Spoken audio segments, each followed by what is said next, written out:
Hello everyone and welcome to our live stream. We're delighted you're able to join us today. In this live stream, we're going to be talking about how we may be able to use Cyber Network to prepare to trial with other organizations. Fun stuff. So before we get started, let me just do a very quick introduction of myself. My name is Diana Santos. I am the president and co-founder of Cyber Network. And my co-founder Sean McMurray and I are thrilled that you're able to join us today.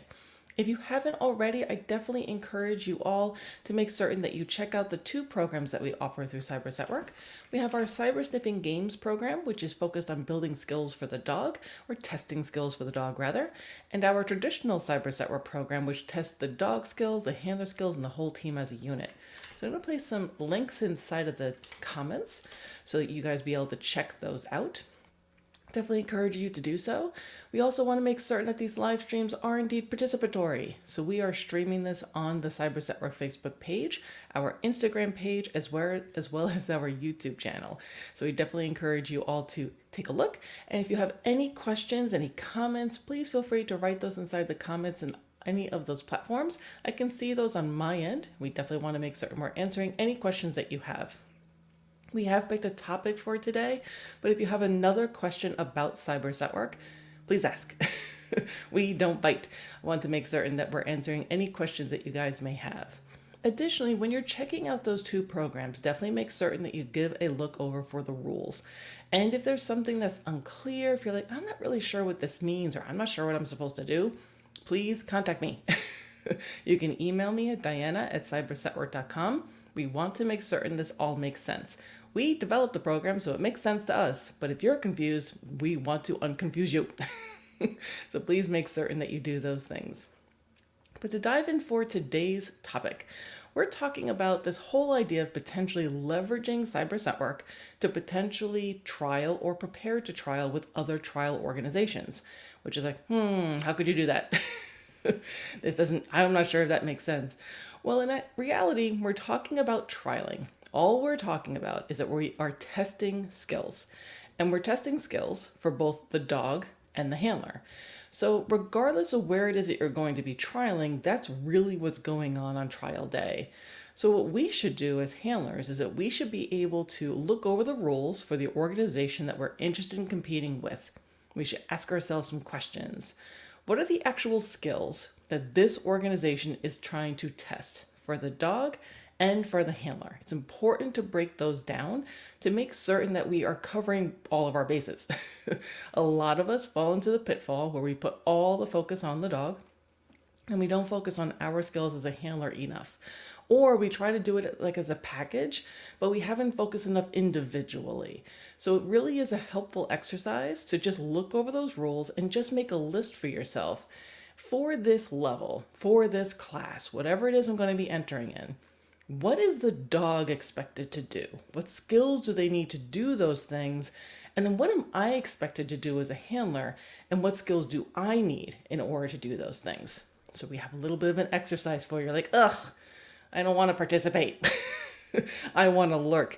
And again, I am completely of that personality type as well. Don't ask me questions. I just want to learn. But if all of you could just humor me for a moment, if you could. I would love to ask you a question. So here's our scenario. We are potentially interested in entering an AKC novice trial, right? So the very entry-level novel for AKC Network. And it doesn't matter which element, just generally speaking. I'm interested in competing in novice, right?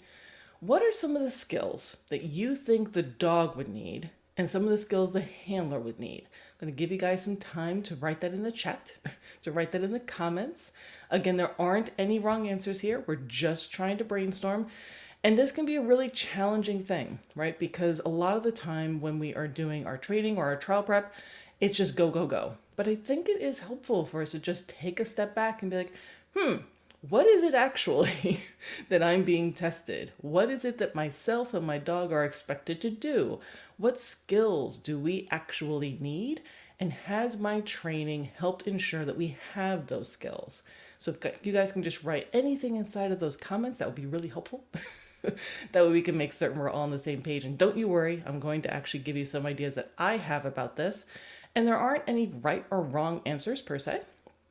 It really is just, again, this good exercise to do regardless of the level that you're interested in competing in. Do you actually know what it is that your dog is expected to do, what you're expected to do, and how you may be able to actually be successful in that level so that you can actually compete and do well? And also so you can evaluate your training. Have I actually worked on this at all? Have I practiced with this? Have we worked on this in as many different contexts as possible? There's a lot of really good information that you can get as far as assessing where you are and what you may be able to work on. But when I was thinking about this very quickly, this is what came to mind for me, is that if I'm trying to work an AKC scent work novice, there are skills for the dog and there's skills for the handler. So for the dog, quite honestly, this is the entry level for AKC scent work. So we're trying to test as an organization with AKC scent work. When we're going to a trial, the person who's designing the search is likely trying to test, can your dog actually recognize that there's odor out there, right? Do they know what birch is, as an example? And also, does your dog have a value for odor? Because there's a lot of other things out there because we're in a new space. So does your dog actually find it valuable to potentially go and hunt for birch, as an example? We also want to think through, well, how many hides do they have to find, right? It's not just good enough for our dog to go, oh, there's birch. Well, now I'm going to go on my merry way. Like, we want them to say, oh, there's birch. And now I want to seek and hunt for birch. And I only need to find one hide for the AKC novice level. These are good things for us to keep in mind and can give us good information as far as what we could do on the training side to make certain our dog is actually doing these things in all the different search elements. For AKC scent work, that's containers, interiors, exteriors, buried, and so on. We then have the whole idea of that at trial, this is probably going to be a novel environment. Your dog may have never been there before. That's a really big jump. We all know one of the most common things that goes on with dog training is that we talk about the importance of generalizing. That we want to make certain the dog is able to do whatever it is we're asking them to do in as many different places and locations as possible. That they may be very good at contextualizing, but not so good at generalizing. This is really a very powerful thing that we're testing as far as trialing. Yes, your dog may be able to do searches in your living room. Yes, your dog may be able to do searches in the training center. Can your dog do a search at trial site where they may never have been there before? There's going to be a whole lot of people, particularly for AKC scent work. You also have the possibility of spectators. And can they actually perform under that part of that kind of setup, right? With all of those other factors and stimuli, are they still able to say, I recognize odor, I have value for odor, I'm going to hunt for odor, I'm going to source my hide. So again, just very quickly, we can see there's a lot of skills that we can work on and we can train and that we really have to ensure the test goes well, just on the dog side. But, there's another end to that leash. You as the handler also have to do things when we're talking about AKC scent work as an example.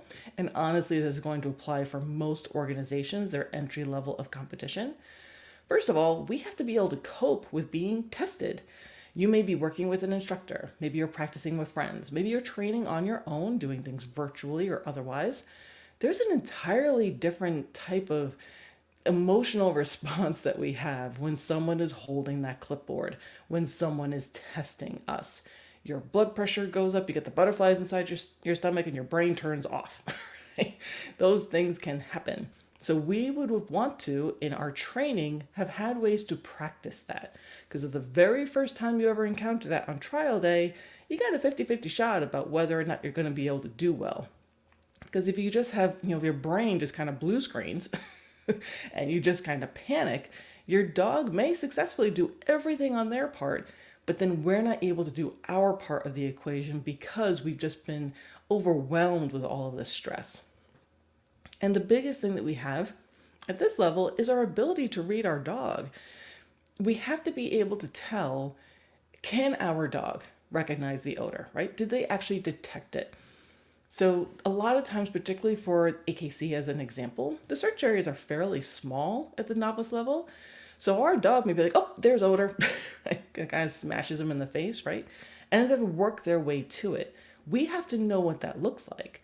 Because if our dog is truly novice, where maybe this truly is the first time they're formally trialing, they may take some time to acclimate to the environment, to be like, I've never been here before, and you're a little nervous, and what's going on? Who are all these people?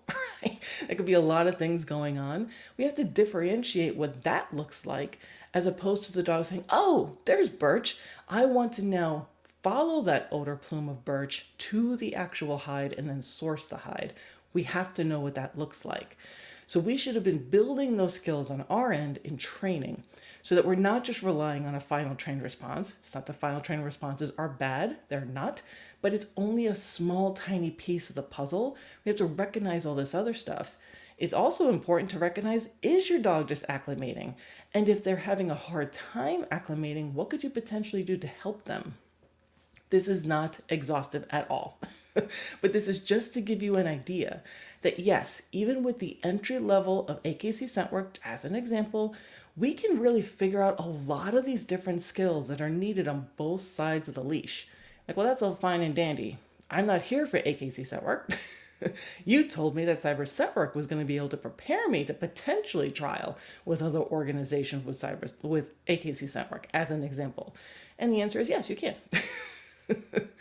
So one of the ways that we can do this is that we can maybe leverage the Cyber Sniffing Game Program. So as a reminder, the Cyber Sniffing Game Program through Cyber Scent Work is a collection of 10 different games at the moment. We'll be adding more games with different flavors. And all of those games are testing specific skills that we have decided as the creators are very important skills for dogs to have to be successful in scent work.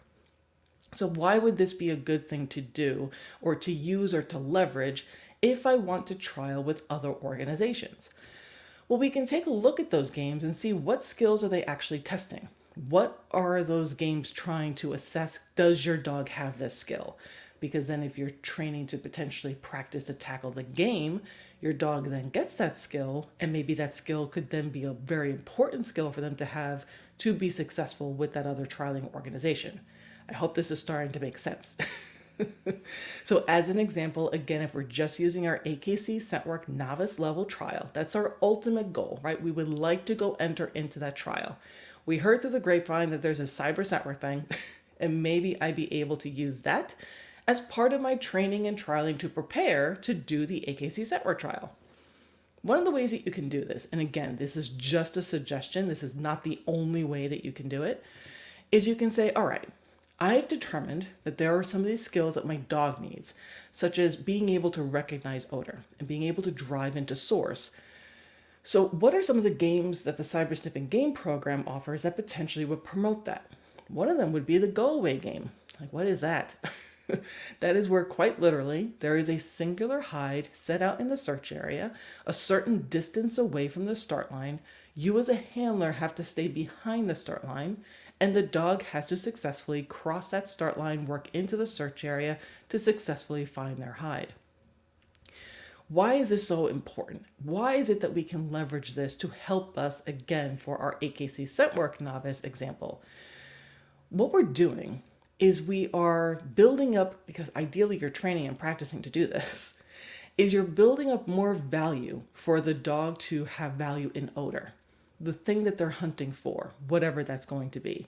If ultimately you're going to be competing with AKC scent work as an example, that's going to be Birch, right? So in your training, as you're preparing to do the go away game, you're building lots of value in Birch. And you're incrementally making that hide farther and farther and farther away from the start line. And the dog cannot wait to get to that hide. And they're driving in away from you. They're not relying on you. They're like, I can't wait to get to the hide because then I get cookies. Right? That's what we're trying to do. That's what we're trying to build. Those are the skills that we're developing. The driving to source, we can then make it so the dog actually potentially has to work out a little bit of a puzzle to get to the hide itself and still working away from us. It's working on the dog's confidence that they don't have to rely on us to solve the problem. They can do so. And that confidence bleeds over into other situations. So if you were training and practicing for the go away game, you then actually did tackle the game so that you're submitting an entry to us, which includes 3 separate searches, search 1, search 2, and search 3, for whatever flavor that you chose. You're then potentially earning a title for your go away game, which is also very fun, right? You're getting positive reinforcement for yourself that you and your dog did the training and the practicing, and now you have a title. That's awesome. On top of that, you now have these skills that can be very helpful for your AKC scent work novice trial. I hope this is starting to make sense. And the way that we've designed the program is that there's so many different flavors to all these games. So you would be able to continue playing the go away game in a variety of different fashions. So you're really generalizing those skills. But there's another game that maybe would be helpful. When we think about some of those skills for the handler obviously is a really important part of the whole equation whenever we're doing scent work, even though we may not think so, but it is absolutely true. So one of the things that can happen when we're competing, particularly when we first start, but for me, it's forever. I'm a nervous competitor myself, is that we can get nervous. And when we get nervous, we suddenly act weird. We do weird things. We talk more, we move around strangely, we make strange decisions that we never do in training. And then it kind of, weirds our dog out. It's like, what are you doing? We've been training in scent work for however long, and this is what you look like. And now today, seemingly your brain has left your body and you're acting really weird. What is going on? So for the Cyber Sniffing Game Program, one of our games can actually help. Again, we're working on training first, then you're tackling it for entry, where of course you can get a title, which is awesome. That game is a Focus Fido game, where you're tasked as a handler to act weird. Walking around as if you have T-Rex legs, dancing, singing, jumping around. You can pick whatever action you like. But you're doing that as your dog is searching to find hides.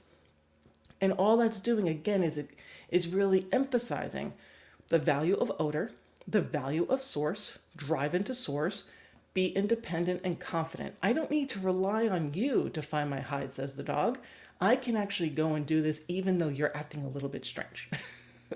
So I'm hoping that you can see that we can leverage cyber scent work to potentially break these things down into smaller pieces, to really make certain that these skills are where they need to be. And then we can generalize them with all the different flavors of the games, as an example. And then potentially we could tackle the same game, the same flavor of the game, but maybe we're going to do it inside of a different location. And here's the fun bit, is let's say you wanted to go that route, right? You said, okay, this thing is kind of making sense to me. I've been doing training with my dog. I think we're at a pretty good spot. Now I want to really test my dog's ability, as an example, to work away from me, the go away game. I do that at home to start. So I want to actually do an entry with Cyber Scent Work because I want that title too. So you do. You tackle Search 1, Search 2, and Search 3 for the go away game. You either work with an in-person evaluator or you do something online where you can submit that to us. And we're going to say that you pass. That's fantastic. Amazing. Well done. But now you may really like that flavor of the game. You can then take that on the road. You can say, okay, now I'm going to practice that at my friend's house. And I'm going to do Search 1, Search 2, and Search 3. I'm going to work with an evaluator or online. I'm going to submit that to you guys. Great. You've passed that too. You now have 2 titles. And on top of that, your dog is extending their skill set. That not only can they do this well in your living room, now they can do it in your friend's house. And also, when you go to new places, that adds another level of stress for you. I tell people all the time as an instructor, if you can practice at family members or friends' houses, do so. You would be so surprised. The amount of stress that can bubble up because now people that know you but may not know anything about scent work are now watching you and your dog. Oh, I really hope that we do this well. When in reality, they have no idea what they're looking at. If anything, it may seem cool to them, but to us, it's a level of stress because we know these people. It's a good way, again, of really easing ourselves into these things and generalizing for ourselves. Nothing bad is going to happen. It's going to be completely fine. We can do this. So in this example, you already have 2 titles and you have never gone to an AKC scent work trial that we're going to pretend is the first time you're formally trialing anywhere. How awesome is that? And you and your dog have all of these skills. But you can continue doing that. You can stay with the same game, the same flavor, and then just do it somewhere else. I hope this is starting to make sense and how valuable it is. This is why it's important to remember that Cyber Set Work was created by instructors. We are instructors first, and we want you and your dog to have the skills that you need in order to be successful. I hope that makes sense. If you guys have any questions, if something doesn't make sense, please write it inside the comments. I definitely would love for this to be participatory. But it's not just the Cyber Sniffing Game Program. It's also the traditional Cyber Set Work program. So this is the program where we're testing the skills of the dog and the handler and the team as a whole. So again, to go back to our original thing, right? My ultimate goal is I want to compete with my dog in AKC Set Work Novice. So we had all those skills for the dog and the handler. We figured out, well, I may be able to use some of the games to work on some of the skills. And again, that's not exhaustive. Those are just some examples. But are there other ways that I can test the team? And the answer is yes. We've designed the traditional Cyber Set Work program to really mirror what you may see with other organizations. But we're making certain that we're following a certain approach. Train harder than what you're going to see at trial day. Just a really fancy way of saying, instead of getting by the skin of your teeth, we've actually designed the program that if you were to pass an AKC novice search, a Cyber Set Work novice search, you're probably going to have the skills for the dog and the handler and the team to be completely fine at novice levels for other organizations. And this is the reason why. For Cyber Set Work at the novice level, we are asking you and your dog to not find one hide, to not find two hides. You have to find 3 hides in the novice level. So already you need more skills than you would need in AKC Set Work Novice. Your dog not only needs to have odor recognition, your dog not only needs to have value of odor, they need to be able to find multiple hides. They need to be able to find a hide, communicate to you in whatever way, naturally or with a final trained response. And then they need to be able to disengage from that hide and say, okay, that hide was found, that's fine. And then find more hides. And they have to have a desire to do so. They can't just tap out like, I found one, I'm good. Bring me to my trailer. Like, they can't do that, right? I have to find all of the hides that are out here. I want to find as many hides as I possibly can. So we are going to be developing for this level, your dog needs more skills than they need for AKC Set Work Novice. We're preparing more, harder than what we would need for the formal trial. I hope that's making sense. And that way, you're not just getting by the skin of your teeth. You are actually going into that AKC Set Work trial going, you know what? As long as the odor gods are kind, because odor gods are a thing. Sometimes the odor gods giveth, sometimes they taketh away. But we are here today on this trial day. My dog has the skills, I have the skills, my team has the skills. And we are prepared. We're not just like, well, I really hope this goes well. It's not that. You are prepared as much as you possibly can be. That's the value of Cyber Set Work from the traditional Cyber Set Work program, is we purposefully designed it this way. So that, yeah, I have to find one hide, no problem, right? I'm used to finding 3 hides. Now there's another thing that's unique about Cyber Set Work. Again, created by instructors. For the novice level, there are indeed 3 total hides within your search area that you have to find. However, there's different types of hides. There are known hides, and then there are blind hides. Known hides mean that you as the handler know where those hides are. Blind hides mean you do not know where they are.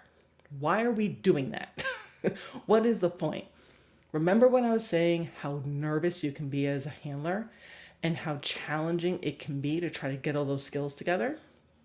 Being able to properly read our dogs is a very challenging skill that you are going to continually learn the entire time you're working with that dog.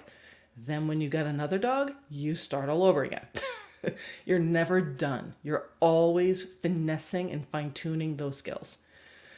What we have found as instructors is that when people are not accustomed to this type of thing, they can get kind of stuck in a decision kind of freeze because they're not entirely sure what they're looking at.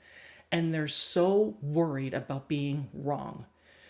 So then they will wait, and they'll wait and wait and wait because they just don't want to get the no. And then the dog says, I've told you this 6 ways to Sunday that it's here, but you're not listening to me. So maybe we're not supposed to do this. Because as a reminder, this is the beginner level, right? It's beginner for your dog and for you. So it can be really challenging. So as instructors, we wanted to leverage the power of known hides. You as a handler know where they are. Your dog is always being tested. They have no idea where it is, right? They probably have a general idea from the start line because of their amazing nose, but they have no idea where it is exactly. So we're going to be testing your dog for 2 of these hides, and we're testing your ability as a handler to not project where the hide is, to allow your dog to actually work this out, and to still properly read them. That's really important. And for 2 of these hides of the total 3, in the back of your subconscious, you are taking in what your dog looks like. Because here's another thing that people forget. It can be very frustrating. When there's an increased level of stress, because now we're testing you whether you're doing something in person or you're videoing for something to submit online to us, when there's an increased amount of stress, your dog may do things differently than when they do in training. Same like with you. You as a handler may be like, oh yeah, I'm totally fine. Oh yeah, well, I'm handling beautifully when I'm training, right? But then as soon as you're in a testing situation, suddenly you get a little tense. So for your dog, the same may be true.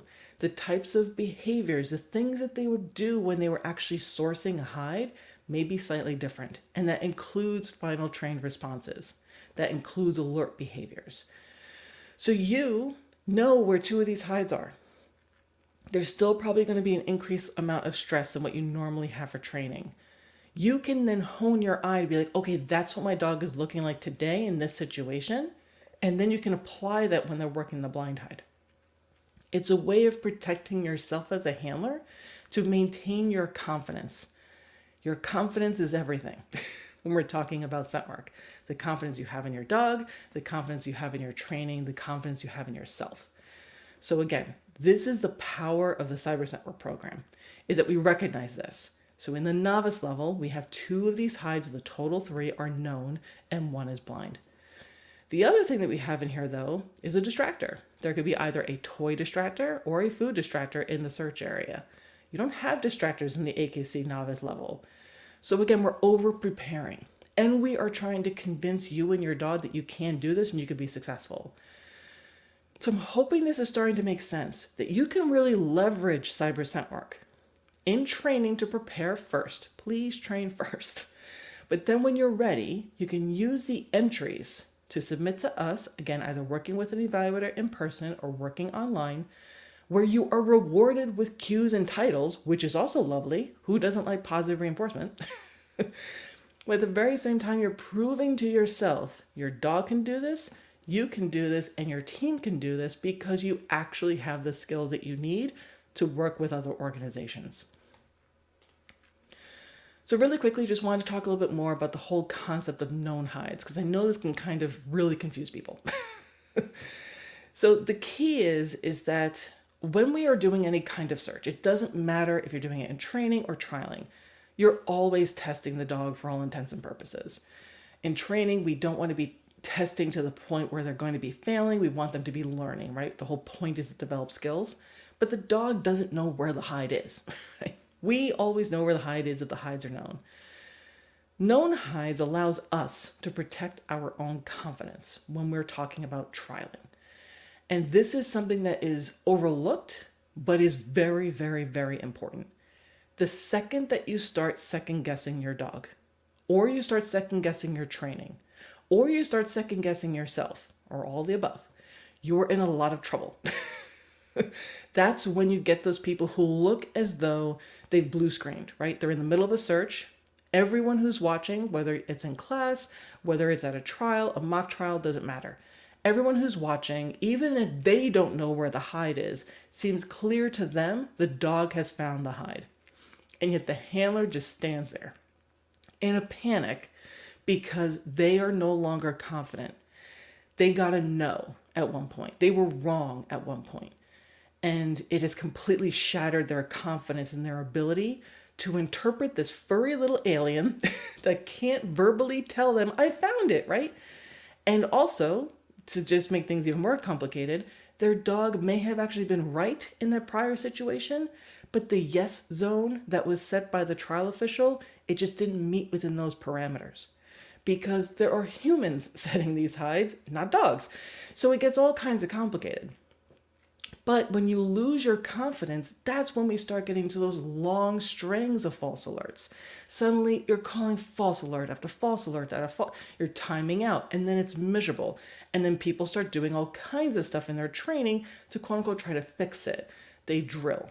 They try to do all of the kinds of things instead of recognizing what the issue is that their confidence is lacking as a handler. And then we need to fix that. Known hides can be a wonderful way of rebuilding and maintaining those things. I tell my clients, if you're going to be going into a trial, don't do blind hides right before the trial. It's not helpful. Just don't do it. Do paired hides for the dog, so the dog is able to get a self-reward immediately upon finding the hide. That's basically a way of telling them you are correct when you found the hide. And let the hides be known to you. Make sure the confidence for you and your dog are really super high, through the roof. So I just wanted to share with you that on my sister site, Scentwork University, we have a whole program that we put through as far as common issues that people may encounter when they're doing scent work. And one of those was a series of webinars that I did called the Cause and Cure of False Alerts. And honestly, a big piece of this is this confidence piece. So I have a link for that inside of the comments for you. It may be something you want to look into. But we're talking about cyber scent work in particular. The nice thing is that for the Cyber Sniffing Game Program, you can choose to tackle all of those games with known hides. Every single game, you can say, you know what, I'm going to tackle this with known hides. Perfect. That would be fantastic, right? So maybe right before you're going to be trialing, potentially, maybe like 2 weeks out, right? You decide, I want to tackle a game. I'm going to have my dog hunt for paired hides, and I'm actually going to opt to do known hides. And me and my dog are going to be so confident we're going to that trial and we're going to rock it, whatever organization we're trialing with. Oh, and by the way, I got another title too. I hope that you can see the value of these things. That, again, because it was created by instructors, we recognize where people struggle, and we're trying to design an organization that can prompt you to make decisions that are going to be good for you and your dog and reward you for doing so. So you're developing the skills that you both need and recognizing that all this is fluid. You may get, let's say for your confidence as an example, right? You get to a certain point, you're super confident, like, yeah, I totally got this. We're great. We're rocking it. We're amazing. And then you get into a certain trial where things just go left because that happens. And it may not have been anything to do with you or your dog. Maybe you just were off that day. Neither of you are robots.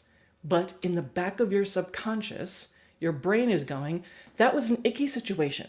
And I don't want to have that happen again. So I'm not so sure if we know how to do X, Y, or Z, right? And that's when the questions start happening. There are things like using known hides that can help build up that confidence all over again. So then you really want to ask yourself a couple of questions. So I've been giving you some examples specifically about AKC scent work. It doesn't just have to be that organization. You want to think through what organization or organizations do you actually want to trial with? And then you want to figure out, well, what are the specifics? What search elements do they offer? And which ones am I interested in competing in? Some organizations, it's a requirement. They have a certain number of search elements like interiors, exteriors, containers, and vehicles, and you have to compete in all of them. And then there are others where you may be able to pick and choose. You want to have the answers to those questions so that you're able to really figure out where is our skill set, what is lacking, where are our strengths, where are our weaknesses, and what can we work on? And how can I then leverage cyber scent work to make certain that we are where we need to be? What classes are you going to be entering? So a lot of the organizations now, they have different options that you have, meaning you may be able to just enter into a certain element for a certain level, or maybe they have game classes. Maybe they have other kind of specialty type of things that have a different setup than their main program. There are so many options because there's so many organizations. So you'd want to look over the rules to try to figure out, like, well, what would work best? What am I going to be entering? And how can I leverage cyber scent work? Again, breaking it all down to small pieces to figure out which games with which hide types, whether they're known or blind, or which level of the traditional cyber scent work program, and again, which class, so which element, interior, exterior, container, or vehicle, which one do I want to do for that? there's so many ways you can leverage this. As an instructor, oh, this is just, if I was still teaching in person, I would be all over this, because this would be an amazing way to really bolster up what I was doing for my classes, to help people get into certain little journeys for what they wanted to do with their team. But the other thing I want to think about is when we are thinking of competing with other organizations, particularly if there's multiple organizations, what are the challenges that those organizations are posing? Because they're all going to be different. The way the odor is prepared may be a consideration, right? So for Cyber Network, we follow the 24-hour cooking method, which is used by organizations like NACSW or USCSS or even Performance Sport Dogs. But the odor preparation is completely different for AKC Scentwork and UKC Nosework and CPE and CWAGs and so on. Those are the organizations in the United States. So you may want to keep that in mind and say, okay, I want to work on making certain that my dog can work finding multiple hides. So maybe I'm going to be doing one of the games that works on multiple hide searches. But then in my training, I want to make certain I'm doing that very same thing, but with different odor concentrations and different odor preparations, so I can compete with these other organizations. I hope that makes sense. So you can still follow our rules and regulations, earn titles and ribbons with us, because that's always fun. And then you can change and shift and adjust things in your training, so you're still making certain that you're fulfilling whatever the requirement is for the organization or organizations you ultimately want to compete with. And just as an aside, when we're talking about odor preparation, our dog's ability to figure out what is a rewardable amount of odor for me to go find, as opposed to what's too little and what's too much, the more that you can vary that in your training, the better, quite honestly. But there may be a time that your dog needs, as far as figuring out, okay, well, I was searching for 24-hour cooking method level of odor preparation, but now I'm trying to find 2 drops of oil directly onto a cotton swab. There may be a point of time that your dog needs to get used to, oh, this is also rewardable. But once they understand that both are, you could potentially do all kinds of fun things inside your training searches where you have different odor concentration hides. Really cool stuff. But the main thing to take away from this is that with Cyber Scentwork, between the 2 programs, more likely than not, if you list out what the skills are that the dog needs and that the handler needs and that the team needs, you can find games or a particular level or element in the traditional Cyber Scentwork program that can help you both prepare. Now, the other really wonderful thing about Cyber Scentwork is that you would be able to potentially use the types of searches that you're encountering with other organizations and then use that as inspiration to develop a search within Cyber Scentwork. You're like, I have no idea what you're talking about. Let's say that you went to a trial, let's say with NACSW, and you went to a trial, everything was going well for, let's say, like an NW3. And they had this really cool setup, let's say for an exterior search. And you and your dog didn't get through, right? You didn't qualify, which is okay, but it was still a really fun search. You can look what the elements are as far as what really that search was made up of. What was the setup? What made up that search? And you can pull in some of those factors, some of those ways that that search area was designed, and use that to create your searches for Cyber Scentwork. So even though you didn't qualify in the NW3 search, you can now use Cyber Scentwork to practice a very similar type of search, as long as it's following our rules and regulations.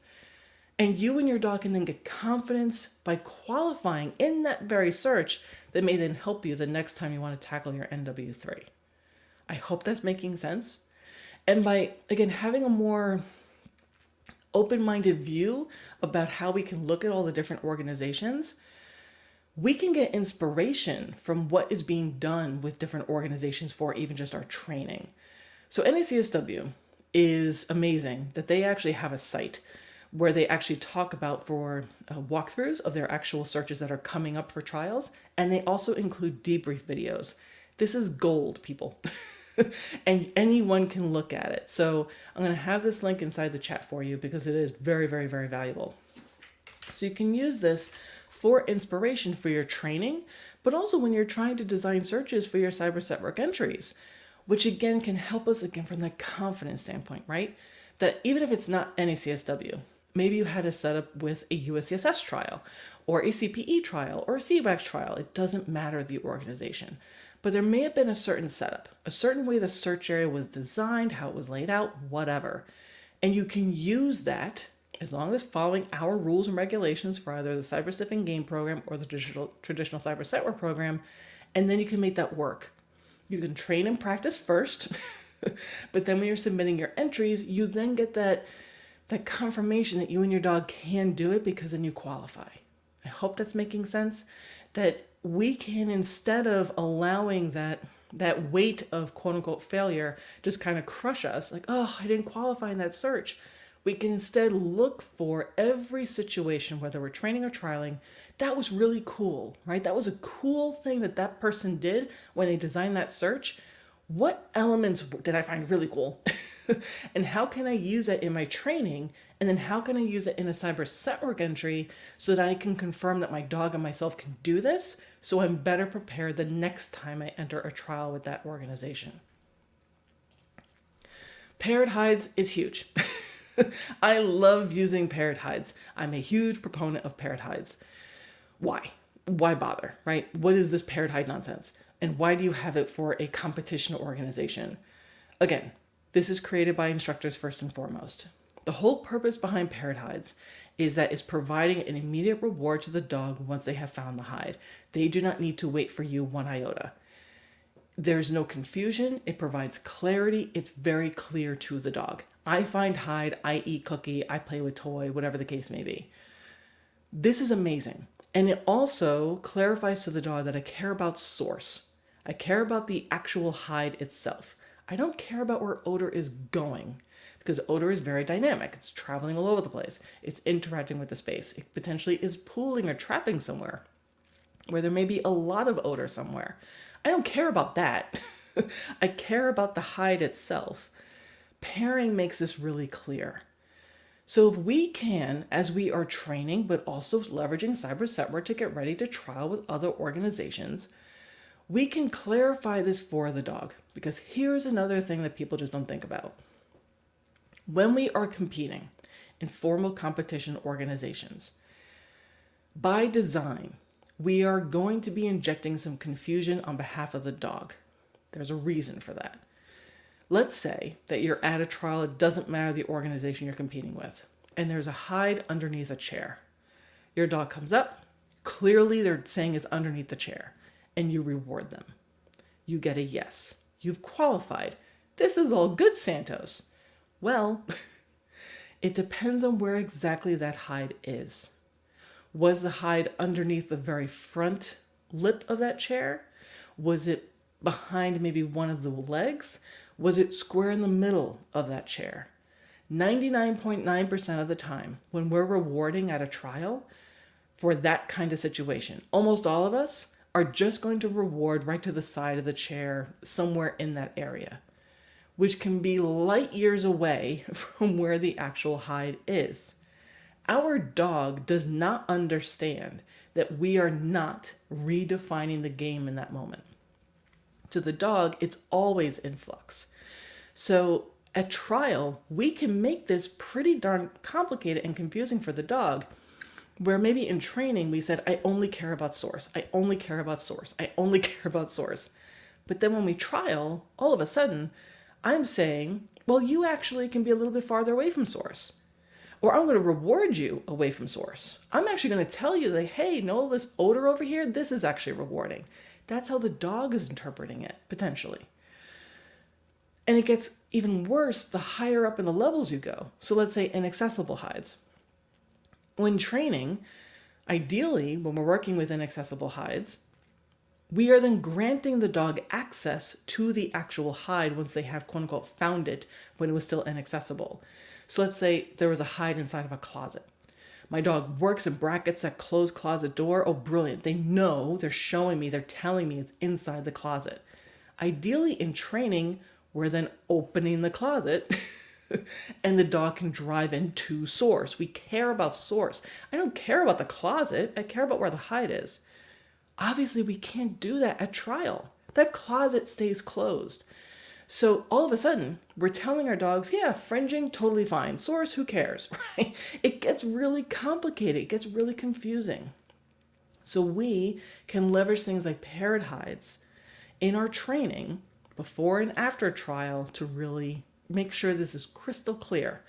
I want to know about source. And the wonderful thing about Cyber Network is it's an option. We can use paired hides and still earn titles. So you could potentially make certain that you're doing entries before you trial. I would do like 2 weeks before. Give yourselves a little bit of a break right before the trial. And then after the trial, you can do the same thing. And the reason why I'm saying you would want to do that with Cyber Network is that it's that incentive to do it, right? The title and the ribbon is like really good for us as handlers and trainers. So we're doing this stuff. That's why we created this in the first place. We understand the carrot on the stick. So this is a really powerful thing that we can do, that we can use, we can leverage as a training tool. But with Cyber Network, because we're a little bit different, we're in the gray area between training and trialing. We can use it to the benefit of the dog and for our team. So I wanted to share another little resource with you. Tony Gravely just did an amazing webinar for us over at Setwork University, and it is titled The Power of Pairing Search Monster Webinar. It is not short. It is a long webinar. It's close, like 2 hours and 45 minutes or something, but it is brilliant. It is very, very good. Highly recommend it. So there's a link for that inside the comments as well. So I just wanted to go through some of these things with you guys, right? As far as how it is we potentially could use Cyber Network. This is not exhaustive by any stretch, but because this was created by 2 instructors, we are instructors first and foremost. There's lots of ways that we can leverage Cyber Network to do this. But in order to do anything, you may need to do a lot of training first, and we recognize that. Even just to train to prepare for the Cyber Sniffing Game Program or the traditional Cyber Network program. So through my sister business, Setwork University, we have a whole suite of actual resources that help you actually train and prepare for those 2 programs. So I'll have a link for that inside the comments as well. And there are just a series of webinars. We're working on getting the courses together for the traditional Cyber Network program. I have not cloned myself yet. I'm working on it, but we hope to have that released soon. But the point being is that we want to make certain that you guys have the skills for the dog and for the handler and for your team before you do entries with us. We want your entries, right? Obviously. But I love that people have been taking us up on this, that they have indeed been practicing clearly. And then they're submitting entries to us either online or they're working with in-person evaluators, which has been incredible. And they're doing so well. And then we're getting feedback. I did the training. I prepared for Cyber Network. I tackled Cyber Network, either the games or traditional or both. We have some people doing both because they're incredible. And then I went to this trial and we did so well. It's amazing, right? And it's all about having fun with our dogs. That's the most important part. Right? Titles and ribbons are great and all, but if we can just spend more time with our pups, that's the most important piece. So I threw so much at you guys. I definitely want to open up the floor for any questions you may have at all about Cyber Network.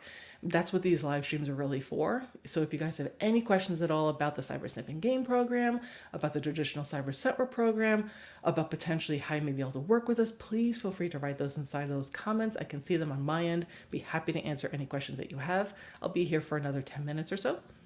But as you guys are potentially writing, I want to talk about really quickly the 2 options to participate. So we have recently released the Evaluator option, which means that you can work with a professional that is approved through us, who's gone through our Evaluator program, and they would actually be designing these searches for you. The wonderful piece about this is just that. You get to come and just concentrate on searching. This person is doing all the heavy lifting.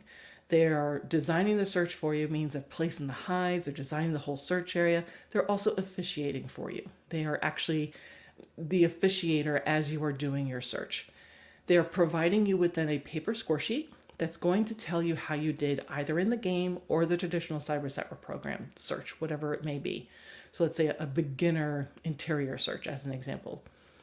On that score sheet, it's going to lay out a variety of different test items or skills that either we were testing for the dog or for the dog and the handler and your team. So you're getting a lot of feedback. And we do this either on a pass or a needs work basis for the games or an Excel's pass or needs work basis for the traditional Cyber Set Work program. So you're getting this physical piece of paper. If you pass, either in the games or for the traditional, you can then submit that piece of paper to us, Cyber Set Work, for either a qualifying queue or for a title. So basically, if you were to do a game, you're going to have 3 searches that you're going to be tackling for that game. If you pass all 3 of those searches, you get your title. So you would take that paper that you get from your evaluator, take a photo of it, and you would upload that to the Cyber Set Work account that you create with us for free. And then we would basically process that on our end and then send you a title certificate. For the traditional Cyber Set Work program, it's the same type of thing. As far as you take your little scorecard, take a picture of it, you upload it to your account. But as far as how many searches you need to qualify, it's a little bit different. It's more similar to why we call it traditional set work or nosework trials, where you need 3 qualifying scores in order to get a element title. So if I was starting off in beginner and I wanted to tackle container searches, I would need 3 beginner container searches and qualify in all 3 of those before I earn my beginner container element title. So the nice thing is we're like, oh, but what about ribbons? I want ribbons. So for the game program, we offer what's called Game X titles. So what is that? Every 5 game titles that you earn, it could be any 5 games, doesn't matter. It could be the same exact game that you've earned a title in 5 times. Doesn't matter. We will then send you a Game X title. So there's the 5X title, 10X title, 15X title, so on and so forth. You will get a title certificate in the email. It'll also be available on your account on the Cyber Set Work site, but we also mail you a ribbon. The ribbons get bigger and prettier the further up you go. Again, we have just released this program. We just released the Cyber Sniffing program. We just released the Evaluator program. And already people are killing it. Where we are now at the point where we're like begging our ribbon vendor, like, please give us more ribbons. People are doing so well, we're running out of ribbons. Please give us more ribbons as fast as you can. So it's incredible. People are doing so well. We're so happy with it. The same is true for the traditional Cyber Set Work program. So if you earn an element title, you'll be getting a title certificate. We'll also be mailing you a ribbon. You can then also earn a level title. So if we wanted to earn our beginner level title as an example, I would need the beginner container element title, the beginner interior element title, beginner exterior element title, and beginner vehicle element title. And all that would be with the same high track. Like, oh, what's a high track? It's what the dog is actually searching for. So again, this is the other wonderful thing about Cyber Set Work. You have choices. So we can opt for the traditional Cyber Set Work program to have our dogs hunt for food, to have them hunt for paired odor hides, or to hunt for odor hides. This is something that people are really starting to wrap their heads around and get really excited about. Because if you decide maybe you have a more sensitive dog, maybe you have a younger dog, maybe you have a dog that was starting to get burnt out, maybe they're even more experienced, but now they're like, I don't want to do this anymore, right? And you're trying to get them excited about the game again. They're leveraging with Cyber Set Work the fact that you have these different hide types. So they may be rebuilding the dog's love for the game, or they may be protecting the dog who's a little bit more sensitive so they don't potentially poison odor if the dog were to get scared, as an example, while they were sniffing birch, and now they think birch is scary. That would be really bad. Or if maybe a younger dog, where they may have multiple fear periods as they're developing, why put them on odor so early where potentially you could have that issue where they had a fear period event, they were sniffing birch at the same time, and it's all kind of scary. So instead, people are going through the traditional Cyber Set Work program, either getting element titles or even level titles, and they're doing it with food, then they're doing it with paired, and then they're doing it with odor. It's so wonderful to see because that's exactly why we developed the program the way we did. And the same is true for our Cyber Set Work, Cyber Sniffing Game Program. You have more options. You can choose to search for food, search for toys, search for paired odor hides, or even scented articles. So maybe you're trying to work on an AKC scent work or UKC nose work, those handler discrimination classes. Well, now we can leverage the Cyber Sniffing Game Program and just put out scented articles. It's so exciting. There's so many ways we can do this. So I hope this all made a little bit of sense for you all. If you have any questions, I know I threw so much at you, please feel free to let me know. I'm always happy to help. We're going to be scheduling another live stream in April. If you have any specific topics you would like for us to talk about, please let me know. But I sincerely want to thank everyone who's been involved with Cyber Network so far. We've been receiving lovely photos of people posing with their title certificates and their ribbons. We've been getting really nice messages from everyone. Our evaluators are killing it. They are just amazing. So I want to thank everyone sincerely, honestly and truly. The fact that you're allowing us to share in the journey that you have with your dog as they're playing the sniffy game, it's fantastic. So thank you so much. All right, guys, I'm going to let you enjoy the rest of your day. Please have a wonderful weekend. Give your puppies a cookie for me, and we look forward to seeing you soon.